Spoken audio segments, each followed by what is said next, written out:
अगर मैं 2 बार बीपीएससी की बात करूं तो 2 बार से लगातार 30 क्वेश्चन पूछा जा रहा है करेंट अफेयर का, ठीक है। यानी आपको 110 क्वेश्चन रेस्ट बचेगा। अगर आप इस 30 में से अगर बहुत अच्छे से करेंट अफेयर कर रहे हैं, जैसे मैं आपको बताया हूं वैसे ही आप पढ़िए, तो आपको आराम से 24-25 क्वेश्चन सही हो जाएगा। मैं ये नहीं कर रहा हूं 30 में 30 सही होगा, नहीं होते। 2-4 ऐसे तो क्वेश्चन होंगे ही, बूझो तो जाने, कुछ बहुत पुराना पूछ देगा, कभी कुछ इधर का पूछ देगा, तो 4-5 क्वेश्चन मानकर चलिए कि नहीं करना है। अगर आप यहां से 24 प्रश्न भी कर रहे हैं तो समझिए फिर आपको इस 110, और इसमें से मान लीजिए मैथ में मैं केवल 6 प्रश्न मानकर चल रहा हूं, तो 40 में से आपने 30 कर लिया, 110 बच रहा है।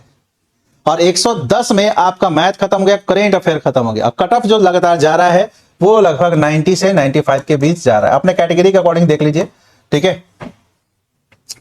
यानी 30 क्वेश्चन आपने इसमें से बना लिया, और इस 110 में से आपको बनाने होंगे 65 क्वेश्चन। और इस 110 में आपके लिए कौन कौन सी अच्छी चीजें हैं जो आपको, एक तो मॉडर्न हिस्ट्री है वो आपको पकड़ में होगा, पॉलिटी के आसान क्वेश्चन पूछे जाते हैं लगातार, इसके अलावा ज्योग्राफी के क्वेश्चन होंगे, इसके अलावा इकोनॉमी के क्वेश्चन होंगे, बिहार स्पेशल के क्वेश्चन होंगे। इन सब से आराम से आप 65 क्वेश्चन ला दीजिएगा। मेरे कहने का मतलब है कि अगर आप इस करेंट अफेयर, इस 10 मैथ में से अगर 30 क्वेश्चन भी बना लिए सही, तो आप आधा मैच वहीं पर जीत जाते हैं। साइंस इंपॉर्टेंट है,